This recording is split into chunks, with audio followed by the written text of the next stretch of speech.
This is the brand new P8038 from Freesub. 8 attachments, great multi-press for getting started. The heat press, the flat press, is actually a little bit more generous than the usual multi-presses at 38 by 38 centimetres. Great for printing larger substrates. It also has a hat press and a standalone mug press. The mug press comes with an 11-ounce mug attachment, which is a standard straight-walled mug.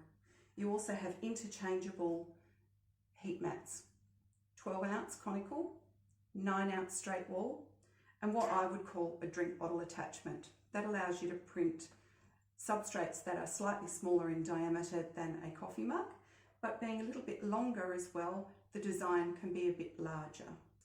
Then you have their new foam plate press, and this is actually a 2-in-1. So I'll show you how to use that in a future video.